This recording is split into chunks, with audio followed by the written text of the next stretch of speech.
పూసిన ఒళ్ళు చూడు,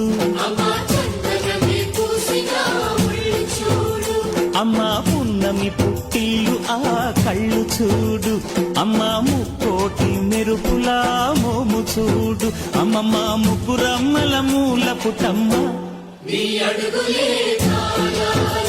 అమ్మా నిప్పుల్ని తొక్కిన నడక చూడు, అమ్మా దిక్కుల్ని దాటిన కీర్తి చూడు, 1000 సూర్యుళ్ళై మెరిసిన శక్తిని చూడు, మనుషుల్లో దేవుడి భక్తుని చూడు.